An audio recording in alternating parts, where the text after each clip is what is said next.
Muy buenas tardes a todos. Hoy nos encontramos en una emisión más de Cartas sobre la Mesa. Hoy tenemos un invitado de superhonor, nuestro secretario de Vinculación con la Sociedad Civil, Christopher Baruch, que nos planteará el esquema de Agenda México 2030. Hola, Christopher, ¿cómo estamos? ¿Qué tal? Con el gusto de saludarte y a todas las personas que nos ven, que visitan, que conocen el trabajo que está haciendo ICADEP en la Ciudad de México y que cabe resaltar, felicitarte. Gracias. Y que es un ejemplo a nivel nacional. Muchas gracias.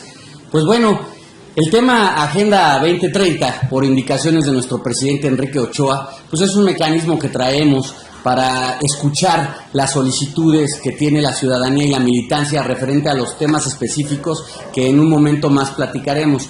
¿Por qué no nos platicas, Christopher, para comenzar, cómo es el planteamiento? Claro que sí, bueno, te comento.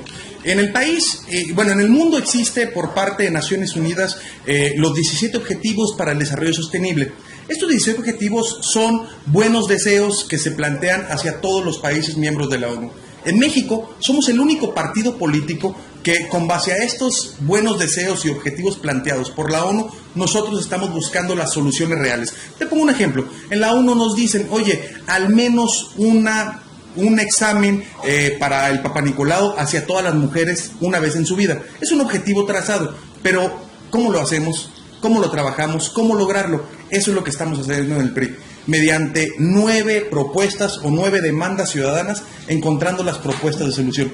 ¿Cómo vamos a lograr que estos objetivos internacionales los logremos plasmar? En 3 momentos. A corto plazo, el poder tener iniciativas de ley o políticas públicas por parte de los miembros de nuestro partido. Bien. A mediano plazo, el que nuestros gobiernos ya lo comiencen a implementar. Y a largo plazo, que es largo en doble sentido porque estamos a la vuelta de la esquina del 2018, es para que los casi 4,000 puestos de elección popular que vienen en el 2018, con gubernaturas, presidencias municipales, diputaciones federales, congresos locales, Senado de la República, podamos tener las propuestas para la gente. Pero ¿cómo lo estamos trabajando? Lo que estamos trabajando en la Agenda México 2030 son mediante planteamientos con una lógica sencilla: diagnóstico, solución. ¿Cómo estamos y hacia dónde vamos? Porque siempre hay en este país, y como mexicanos, la opción siempre tan tentadora de siempre nomás quejarnos. Yo siempre lo hago en una división de que somos muy buenos para criticar muchas de las veces y nos convertimos en criticones y no en críticos. Y hay una gran diferencia. El que es criticón es aquel que nomás emite juicios apresurados y que nomás critica por criticar.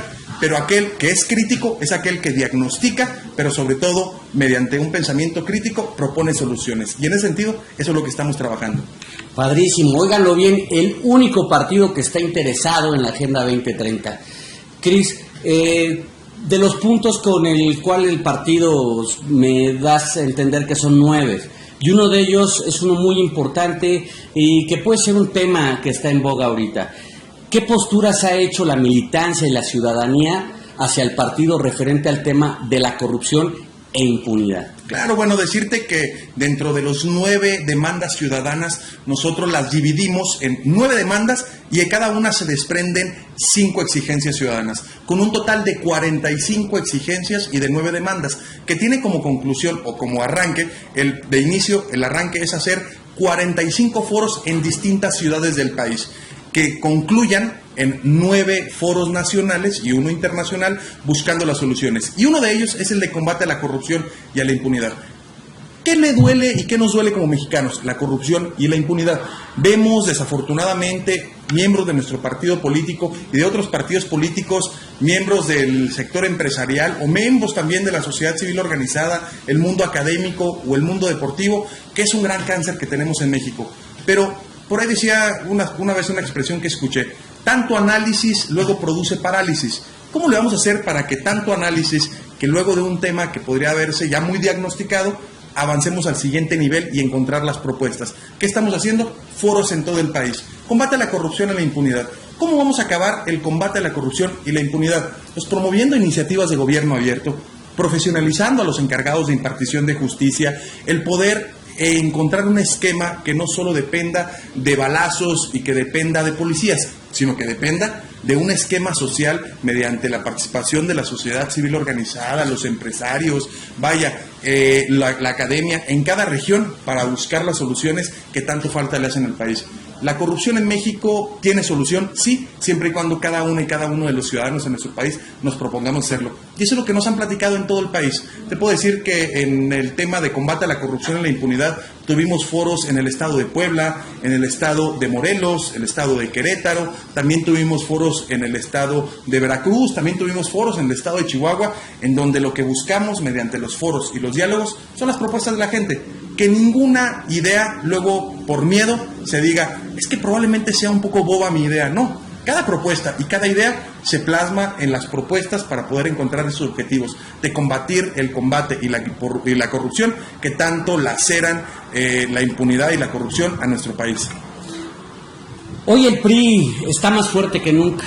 Venimos saliendo de la 22 Asamblea Nacional y en esa 22 Asamblea Nacional el partido le apuesta y le seguirá apostando al liderazgo de la mujer y al empoderamiento. Como tema número 2 de la Agenda México 2030, tenemos el tema específico de la equidad de mujeres y género. ¿Qué puedes platicarnos? Así es, mira, decirte que hicimos distintos foros sobre este tema y diálogos ciudadanos en todo el país con una participación muy amplia, porque es increíble cómo en nuestro país, 2017, todavía existe un alto grado de marginación hacia las mujeres. Aún existe una disparidad salarial injusta entre hombres y mujeres. Aún en este país existe violencia sexual entre las mismas parejas. Aún en este país existe desafortunadamente violencia no solo sexual, sino física, sino emocional en diversos segmentos de la población. No es un tema que solo atañe o que solo lacera hacia los sectores más vulnerables. No, a ver, la discriminación hacia la mujer, la disparidad salarial injusta entre hombres y mujeres y sobre todo la falta de equidad no distingue nivel socioeconómico. Por eso en el país lo que hace falta es poder ir eliminando esa violencia sexual, esa violencia que existe de manera verbal, de manera psicológica entre las mujeres y los hombres o incluso entre las mismas mujeres. Decíamos en alguno de los foros que uno de los temas que tenemos que abordar y una de las propuestas que se hicieron fue el poder comenzar a fomentar las nuevas masculinidades. Las nuevas masculinidades, a ver, vemos en nuestro país como muchas veces las mujeres y los hombres son los primeros, las mujeres, que al educar a uno de los niños, el primero que le dicen, oiga, usted no juegue, no llore porque usted es hombre. Usted no demuestre sus emociones desde que es chiquito. Usted haga esto o haga esto, porque son los patrones de este paternalismo y sobre todo de este modelo de que el hombre no siente, el hombre no llora, el hombre no expresa, y se nace con un estereotipo de un patriarcado que desafortunadamente en este país tenemos que ir erradicando poco a poco para acabar por primera vez y de una vez por todas con el machismo que en altos índices le han cobrado la vida a muchas mujeres en todo el país. En el tema de equidad en la segunda demanda tuvimos muy buenas propuestas, una excelente participación por parte de académicos, de sociedad civil organizada, de ciudadanía en general, que lo primero que nos dicen es cómo le hacemos para poder acabar con todo esto, con diversos temas de propuesta, como las nuevas masculinidades, como los esquemas de apoyo hacia la mujer en el sistema judicial, como el poder acabar con mujer trabaja más que un hombre y gana menos. ¿Qué tenemos que hacer? Distintas reformas, distintas propuestas de política pública e iniciativa de ley para poder acabar y poder tener realmente una equidad entre hombres y mujeres. Bien. De este mismo tema, Cris, ¿qué quejas o qué solicitudes hemos tenido de la ciudadanía? ¿Qué es lo que más ha pegado en este tema? Fíjate que de manera interesante, el tema de la violencia sexual es algo que sigue lacerando en nuestro país. Pero tú dirás, oye, son aquellos que deben de estar en la cárcel todos, aquellos violadores que va una mujer en la calle y hasta con miedo salen porque desafortunadamente alguien los puede violar. Violencia sexual adentro del hogar. Imagínate que en este país 1 de cada 2 mujeres ha sufrido violencia sexual por parte de su pareja sentimental. O sea, son temas que tenemos que encontrar soluciones porque en una descomposición social luego vienen afectando diversos temas, diversos segmentos, diversas problemáticas que si no le encontramos solución y arrancamos el problema de tajo y de raíz, desafortunadamente vemos cada vez que las mujeres van muriendo cada vez más, pierden oportunidades y desde la misma casa. Pues qué alarmante noticia, pero muchachos, hay que poner muy bien el ojo en este tema y sumarnos a las propuestas del partido. Cris, este sábado tuvimos la honrosa participación del doctor Narro en la Escuela Nacional de la Mujer, y él, en uno de los comentarios que nos hace, que su visión podría ser también tener un seguro para todos, ¿no? Claro. Que la salud fuera un marco para todos los mexicanos, sin importar el extracto social en el que se encuentre. Y es uno más de los puntos que tenemos en la agenda. ¿Qué nos puedes comentar de esto? Así es, bueno, hablando de la demanda ciudadana de salud desde el nacimiento hasta la tercera edad, como bien lo dice nuestro secretario de Salud, el doctor Narro, que aparte es un hombre con mucha experiencia en el área, que llevó muy buena conducción que tuvo en la UNAM durante 8 años y que hoy de alguna u otra forma está haciendo un gran cambio trascendental y fundamental que necesita nuestro país. Pone cartas sobre la mesa: la seguridad universal, el modelo universal de salud que tanto falta le hace a nuestro país. Podemos ver cómo a nivel municipal existen modelos de salud, a nivel estatal existen modelos de salud y a nivel federal también existen distintos modelos de salud. Ni siquiera existe en nuestro país una base de datos única de padrón que tenga un listado de todos los beneficiarios en esquemas de salud. Vemos cómo en algún estado, el que está dado de alta en el Instituto de la Salud Estatal, también está dado de alta en el IMSS, o también puede estar de alta en algún modelo municipal de salud. En el Seguro Popular. Y vaya, tenemos lo que más se asemeja a poder atender a los distintos segmentos de la población que no tienen acceso a un IMSS, a un ISSSTE, es el Seguro Popular. Pero esto también viene a contraponerse porque ni siquiera tenemos un listado de inicio de todos los afiliados, de quiénes somos, cuántos somos. Por eso, bien lo dice el doctor Narro, tenemos que ver hacia allá en poder tener un sistema de salud universal. Este foro lo tuvimos en la Universidad Autónoma del Estado de Nuevo León. Nos fue excelente, en donde estuvieron presentes académicos, el rector de la universidad, y nos decían, a ver, tenemos que ver hacia adelante de cómo a partir del 2018 planteemos, mediante reformas con un sentido eminentemente social, cómo le vamos a hacer para que en nuestro país la gente no se esté muriendo de enfermedades tan básicas como lo puede ser la diabetes, como lo puede ser el mismo cáncer, como lo puede ser la misma obesidad, y enfermedades que en uno de los foros un médico decía: desafortunadamente vemos enfermedades que mucha gente se muere de pena, de vergüenza, y la vergüenza de no ir a hacerse un examen, de no ir a hacerse un chequeo y de no tener la posibilidad de poderlo hacer. En el tema de salud hubo muchos temas muy interesantes, como los suicidios en distintos segmentos y edades de la población por parte de enfermedades de salud mental. En México tenemos nos falta una política pública que tenga que ver con enfermedades de salud mental. Ese voy al psicólogo es porque está loco, tenemos que ir acabando con esto.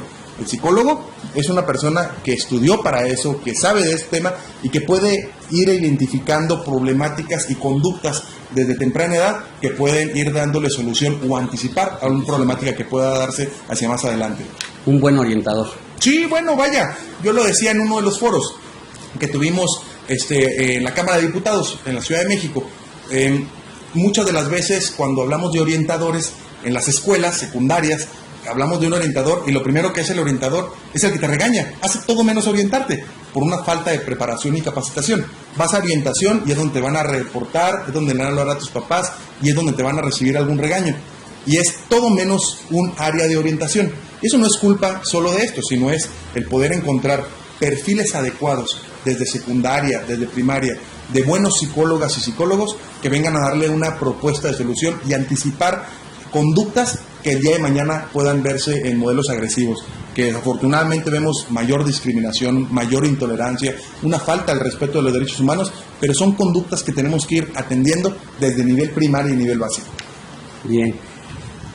La propuesta Agenda México 2030 va muy pegado, más bien viene descendiéndose de los derechos humanos, ¿no? Es para una mejor, un mejor trato, claro, tanto humano como entre personas e individuos.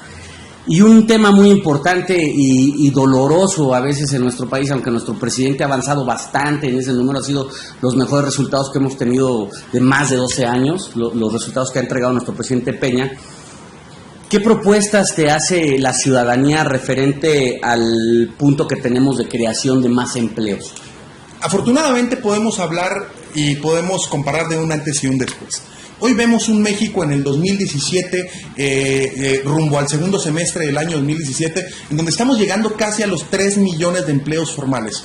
¿Esto qué quiere decir? Eso quiere decir que ni siquiera sumados los empleos generados en el sexenio anterior y en el sexenio anterior a este, los 12 años que gobernó Acción Nacional, no se compara y no le llega ni por cerca, sumados a los empleos creados por parte del gobierno del presidente Peña. Hoy podemos decir con orgullo, y también lo podemos decir con ese sentimiento de decir vamos avanzando, de que llegamos casi a los 3 millones de empleos formales por parte del gobierno del presidente Peña. Pero tampoco tenemos que echar las campanas al vuelo.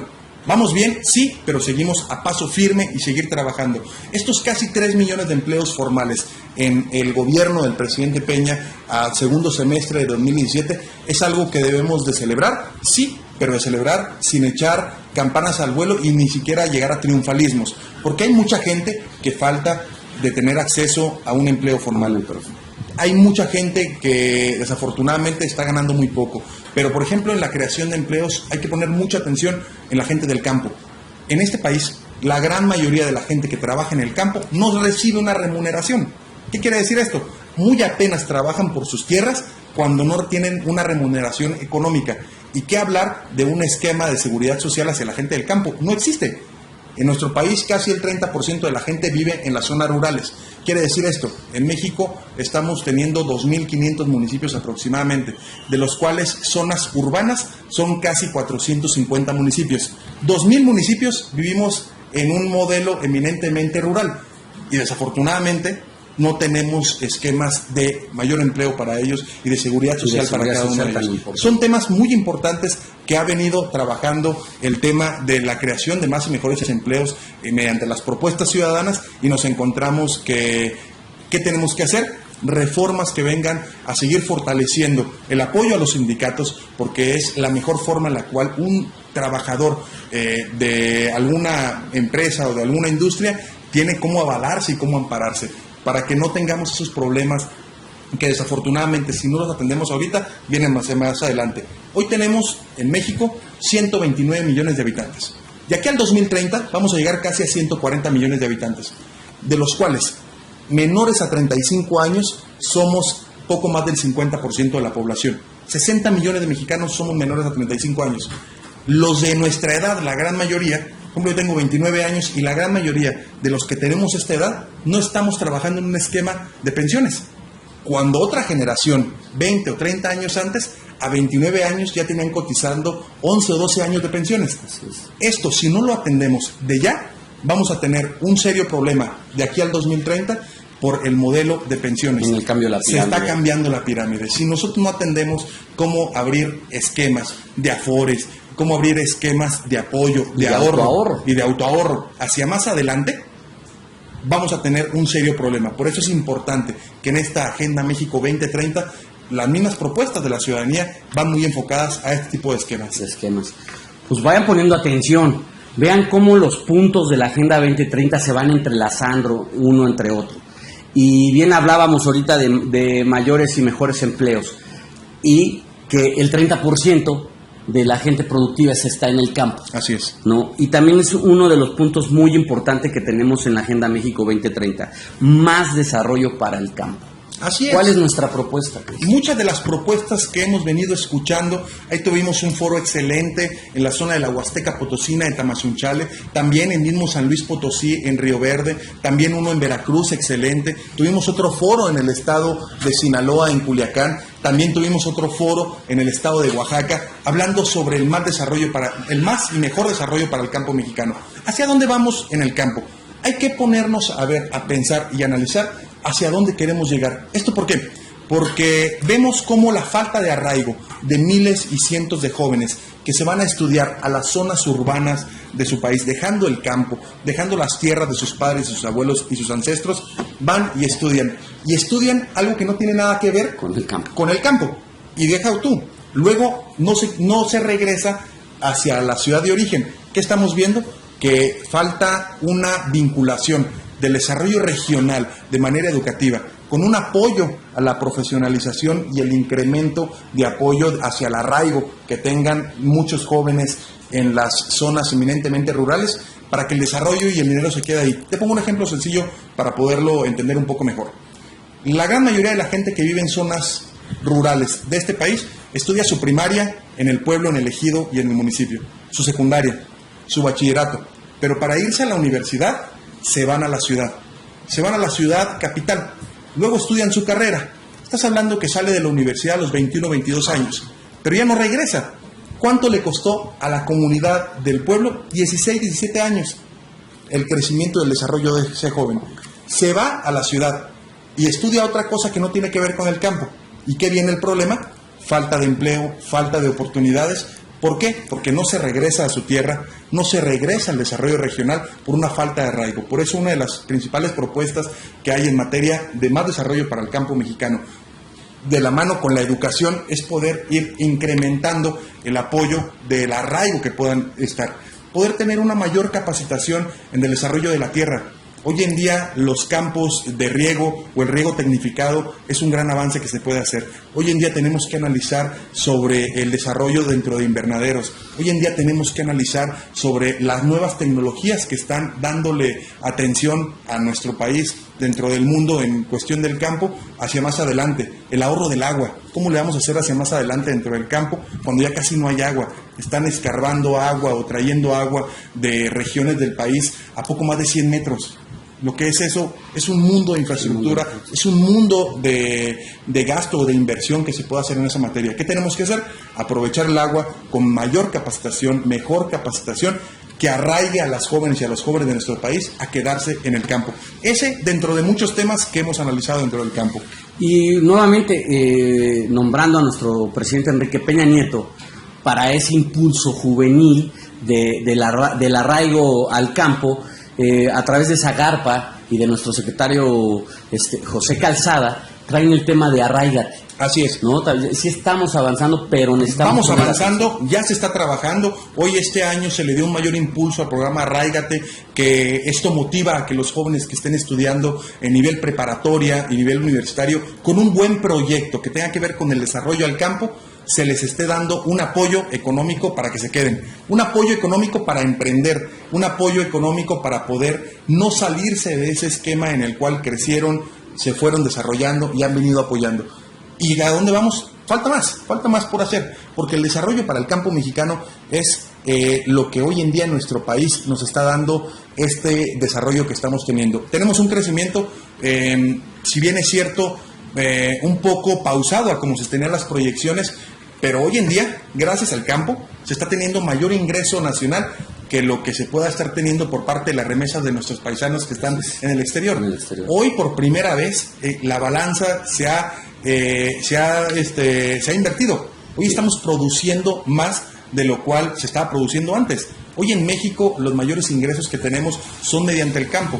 ¿Qué tenemos que hacer? Pasar al siguiente nivel, ver más allá y llegar a un México que llegue al 100% de crecimiento, y que antes lo que dependíamos del petróleo, que eran 40 centavos de cada peso, hoy gracias a esta diversificación, donde entra el campo, donde entra el turismo, donde entran diversos esquemas que hoy ya estamos teniendo gracias al presidente de la República, hoy apenas 19 centavos de cada peso dependen del petróleo.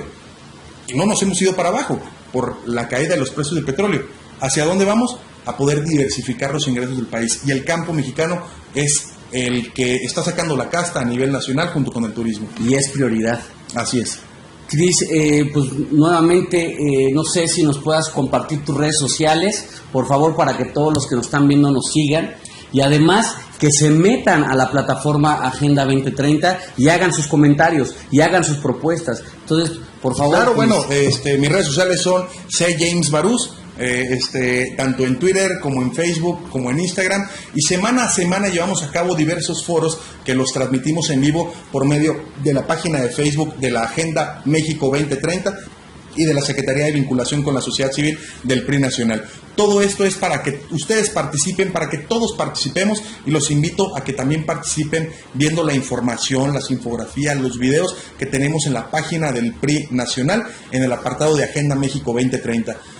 Dense un clavado, créanme que van a impresionarse de toda la información que hay y de cómo podemos participar para tener las mejores propuestas. En una lógica, en este país como lo dije al inicio de esta plática, nos gusta mucho ser críticos, pero muchas veces rayamos en ser criticones. ¿Qué tenemos que hacer? Pues no solo diagnosticar, sino también curar.